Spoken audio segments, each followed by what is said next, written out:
day, Sint Maarten. I'm Yesenia Lazaro. And I'm Austin Lawrence. And welcome back to another edition of Sint Maarten NEWSDESK. Brought to you by TV15. We bring you the latest and most important stories around the island and beyond. It's the end of the week. We're trying to get into our weekend, correct? First, here's the headlines.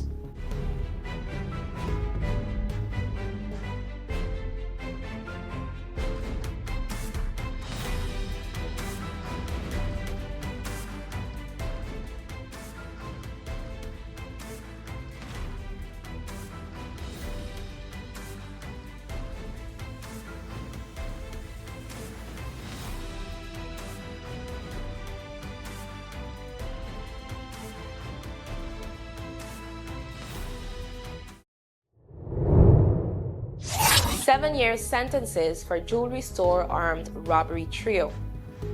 The Court of First Instance on Wednesday, October 15th, sentenced 3 men to 7 years in prison, each for their roles in the armed robbery and attempted manslaughter at Little Europe Jewelry Store on Front Street on May 9, 2025. The defendants, KM, JM, and MZGJ, were tried in absentia, having been deported to Trinidad earlier this year. Their attorney represented them in court. During the robbery, the men entered the store armed with a firearm, and a shot was fired through the glass door at a close range toward the owner. Evidence showed one suspect urged the shooter to act after realizing they were locked inside. The court found all 3 shared responsibility as they planned and executed the robbery together, fully aware that a weapon would be used.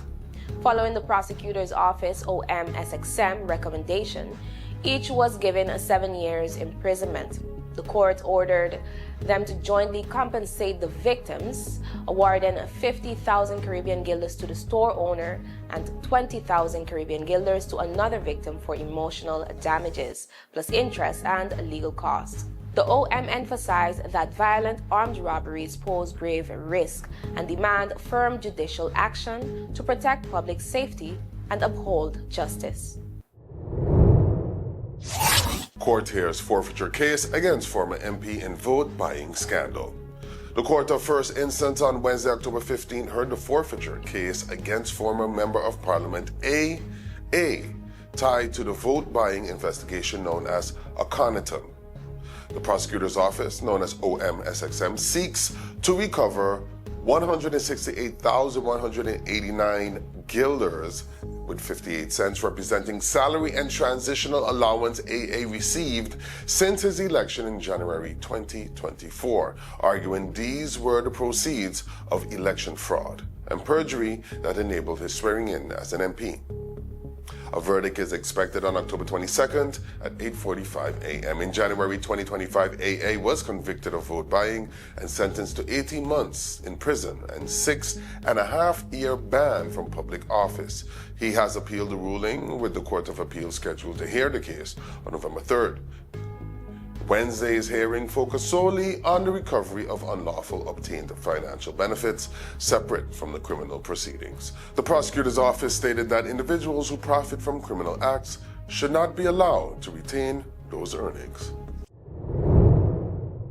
Brug, UNOPS discuss labor compliance for new detention center project. On Thursday, October 9, 2025, Minister of Public Health, Social Development and Labor, the Honorable Richinel Brug, met with representatives from the United Nations Office for Project Services, UNOPS, to discuss labor matters related to the construction of the new Sint Maarten Detention Center. UNOPS representatives sought clarification on the legal framework for employing foreign labor. Minister Brug outlined the relevant local labor laws and procedures, receiving assurances from UNOPS that Sint Maarten's regulations will be fully respected. Minister Brug emphasized that strict compliance with local labor laws is vital, especially concerning subcontracting and local workforce participation. While we welcome international partnerships, our top priority remains protecting and strengthening opportunities for our local workforce, Brug stated. The Ministry of VSA will continue coordinating with stakeholders to ensure the project's execution aligns with national labor legislation and supports local economic participation. 15 years of country status. Has Sint Maarten lived up to the promise of 10-10-10? After the break, we hear how leaders and thinkers reflected on that question at this year's Governor's Symposium. Are you ready for the ultimate island challenge? It's the Tea Hunt, brought to you by Tellem, an epic island-wide scavenger hunt full of clues, driving, fun, and wild challenges. Happening on Sunday, October 26th. Win various cash prizes for different challenges, plus there's even a prize for the most creative team. Sign up now at t-hunt@tellemgroup.sx or call 559-8888. Call your team, get your friends. It's the Tea Hunt. Think fast, hunt smart, win big with Tellem. I tell you why it's lit.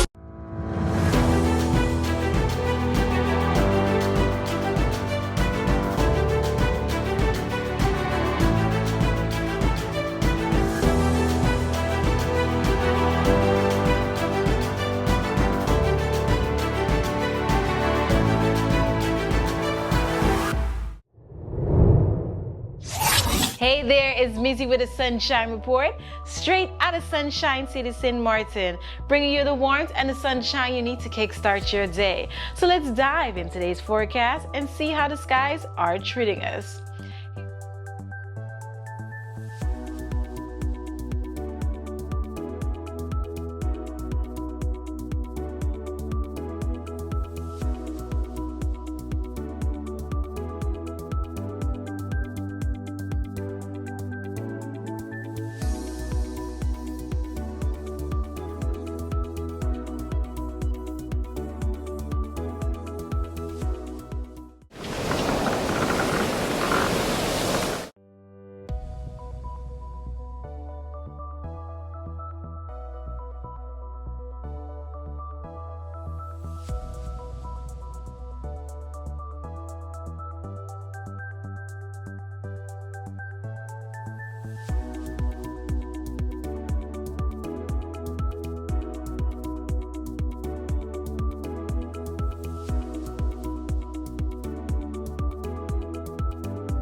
And guess what? That's it for your Sunshine Report, brought to you by the Met Department of Sint Maarten. So as you enjoy your wonderful Friday, stay safe, stay friendly, Sunshine City. A new day begins. The sun rises over Sint Maarten, bringing new energy, new possibilities. This island was built on resilience, progress, and the strength of its people. Our connection is what moves us forward. It links our communities, our businesses, our families. From the heart of the island to the shores beyond, we've connected Sint Maarten. From every street to every home, this network was built for Sint Maarten by Sint Maarten hands. Connection isn't just about signals, it's about people. This is your island and your network recharged. Proudly local, we're here for today, tomorrow, and every milestone ahead.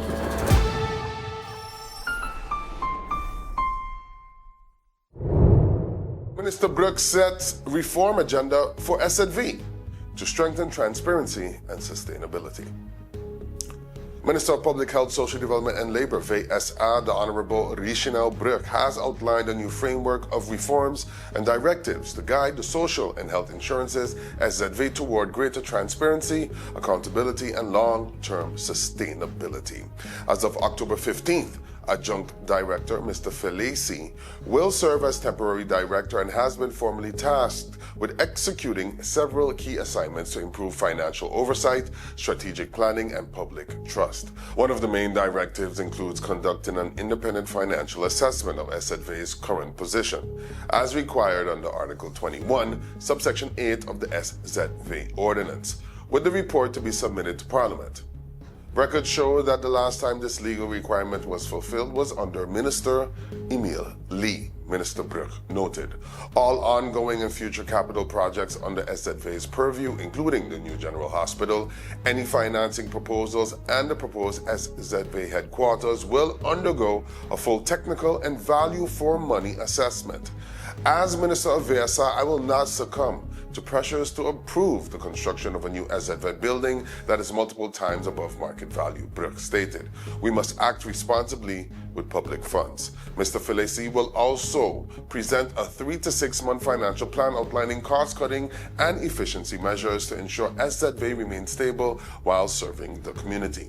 With major health system reforms such as the 1B law, health levy, and general health insurance not expected before January 1, 2027, the Ministry and SZV are exploring interim solutions, including revenue generation, cost reduction, and financial stakeholder engagement.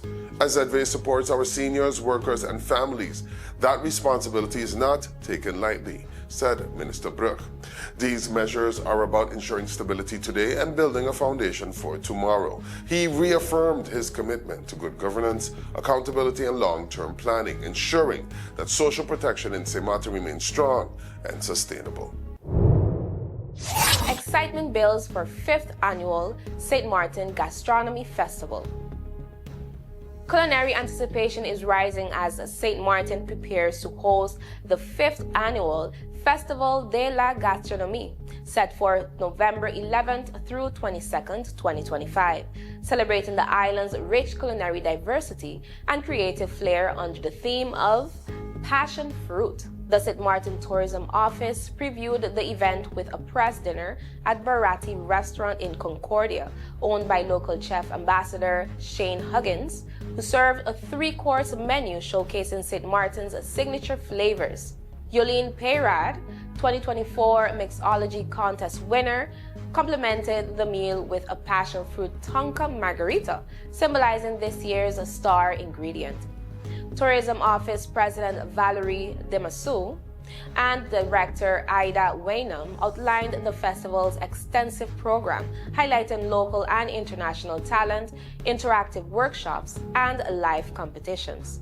Returning favorites include the Mixology Contest, Barbecue Challenge, Food Truck, and Private Chef competitions, with judges such as Jason Santos, Kevin Butso, and mixology experts Arthur Sutley, Mia Mastriani, and Phil Wills. Michelin-star chef Laurent Huguet will once again serve as the festival's godfather. New for 2025, the Best Table of Sint Maarten competition will be judged live at Marina Fort Louis, allowing the public to witness the island's top restaurants compete across multiple categories. The festival will again use a cashless bracelet system for select events, allowing participants to preload credit and request reimbursements through December 22nd. Now in its 5th year, the Sint Maarten Gastronomy Festival continues to unite chefs, mixologists, and food lovers from around the world, reaffirming the island's reputation as the Caribbean's culinary capital.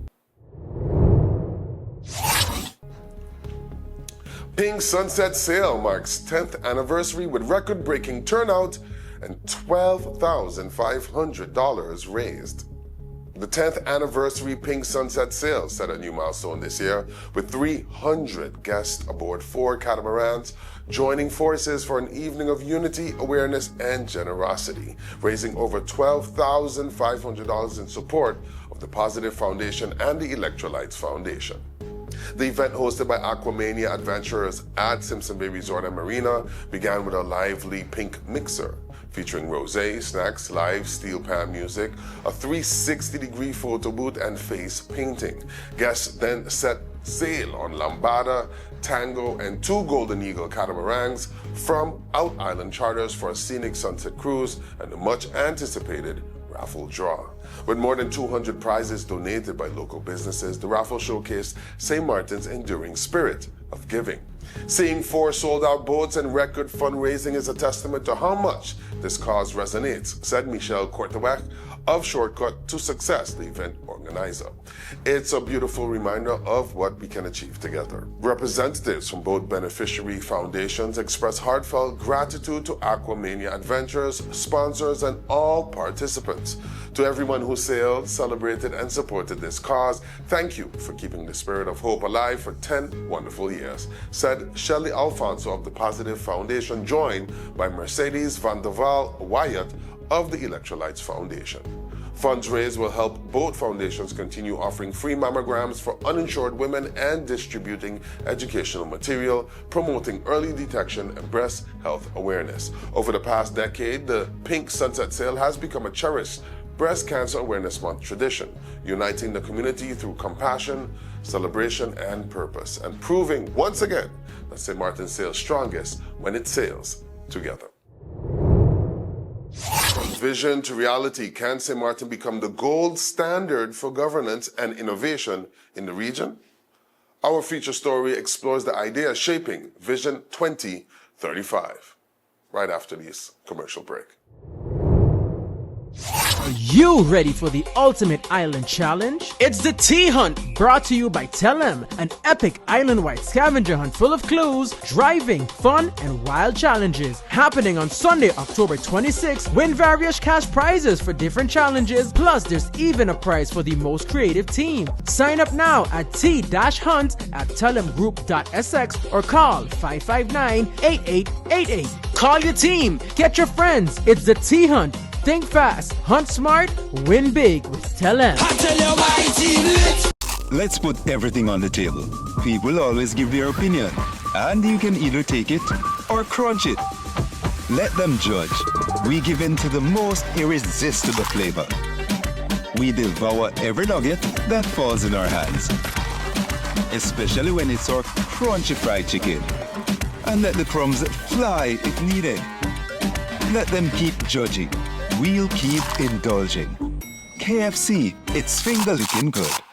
You could talk to your family, talk to your friends. Affordability and convenience. Community connection, that makes sense. Reliability with experience. Hey, for every life, every adventure. Number one provider, they got ya. We tell them your data is always on. You can opt out whenever you want. Tell them we always on. For every moment when you want more. Tell them we always on. Stay connected when you want the road. Control my data, yeah, yeah, yeah. Always connected every time, everywhere. Money low, but I never fair. I know, tell them is there. Connectivity, that's what I like. Flexibility, that's what I like. Reliability, that's what I like. Tell them, sign me up for life. Tell them we always on. For every moment when you want more. Come tell them we always on. Stay connected when you want to go. Come tell them we always on. For every moment when you want more. Tell them we always on. Stay connected when you want the road.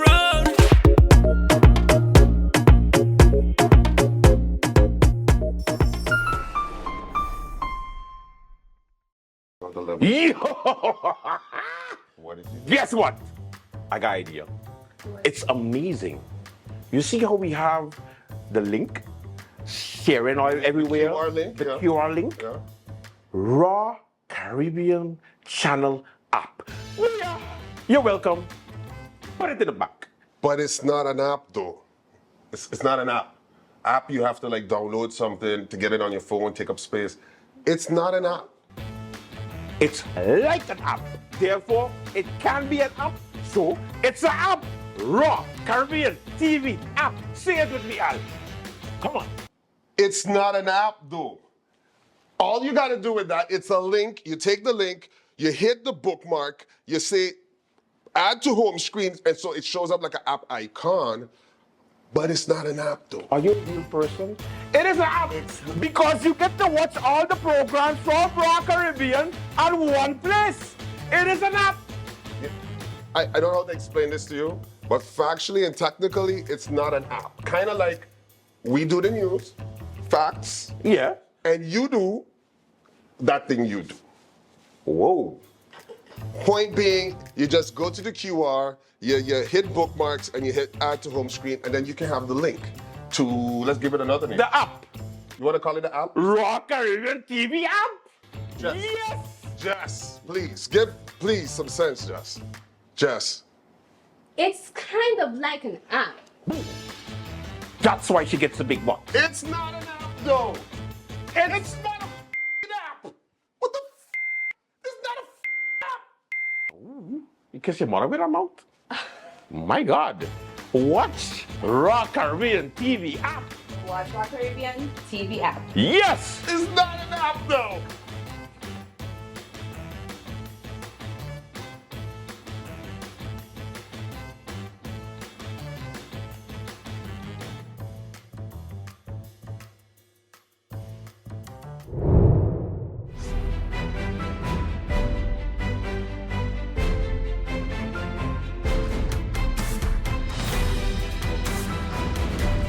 Good day, and welcome to our NEWSDESK feature story. This week marks 15 years since October 10th, 2010, the day Sint Maarten became a country within the Kingdom of the Netherlands. To commemorate this milestone, the Office of the Governor hosted its 12th annual Governors Symposium under the theme 15 Years of Constitutional Autonomy, Achievements, Lessons, and Prospects. The event brought together policymakers, scholars, and civic leaders who all sought to answer one question. What have we really achieved since 10-10-10? And where do we go from here? Here's Alston with more. At the American University of the Caribbean in Cupacoy, former Governor Eugene Holiday returned to the national stage with a powerful call to unity and vision. Holiday presented what he called Vision 2035, a 7-point roadmap designed to transform Sint Maarten into the gold standard for progress, governance, and innovation in the region. His plan begins with investment in people through education, health, and training, and extends to digital transformation, solar energy, and economic diversification beyond tourism. Holiday also called for stronger regional cooperation and better financial management to achieve fiscal sustainability and true policy independence. He emphasized that good governance, accountability, and action, not just talk, will determine whether the country truly fulfills the promise of autonomy. Reflecting on the past, Holiday said that while much progress has been made, too much remains invisible. Institutions have been built, but many citizens still face economic inequality, high living costs, and limited social mobility. He reminded the audience that Sint Maarten's GDP per capita now ranks among high-income nations, yet 60% of workers earn under $1,900 per month. The challenge, he said, is to make progress more inclusive and more measurable. Cultural researcher Carla Vlon echoed that sentiment with a sharp analysis of how government consultation often fails to turn into implementation. Her study reviewed 15 years of formal advice requests sent to the Social Economic Council and revealed a striking pattern. While much consultation focused on pensions, labor, and taxation, very little addressed cultural identity, educational reform, or poverty reduction. Vlon's message was clear. Consultation is not implementation. She argued that true progress requires linking policy advice to measurable delivery, from graduation rates and healthcare access to poverty statistics and curriculum reform. Her call was for better data, better follow-through, and a rebalancing of national priorities for the next decade. Rounding out the symposium, Prime Minister the Honorable Dr. Luc Mercelina traced the constitutional evolution that led to country status, from the 19th century colonial mergers to the 2000 referendum and the historic transition of 2010. He described autonomy as a work in progress, not full independence, but a constituent state still learning to balance freedom with responsibility. Mercelina listed 15 lessons and prospects, calling for new alliances with neighboring Caribbean islands, less dependency on the Netherlands, and stronger institutions like a national university, police academy, and development bank. He cautioned that Sint Maarten carries what he termed an expensive constitutional head, a complex governance system that's difficult for a small population to sustain, but expressed faith that with reform, the island can redefine its place within the kingdom on equal terms. Together, the voices at this year's Governor's Symposium painted a sobering yet hopeful picture. A nation that has grown, stumbled, and learned, and now stands at a crossroads between reflection and renewal. Thanks, Alston. 15 years on, St. Maarten's story remains one of resilience, unfinished business, and determination. The symposium's message was consistent. The next decade must move from consultation to implementation, from vision to measurable results. If Vision 2035 is realized, St. Maarten could well become that gold standard the former governor spoke of, a model of governance and innovation in the Caribbean. That's all the time we have for today's edition of St. Maarten News Desk. Thank you for joining us. Remember, new episodes premiere every weekday morning at 8 a.m. on TV 15 and then across our social media platforms. I'm Elsa Lawrence. And I'm Yesenia Lázaro, wishing you an amazing afternoon and evening. See you tomorrow. Stay friendly. St. Maarten.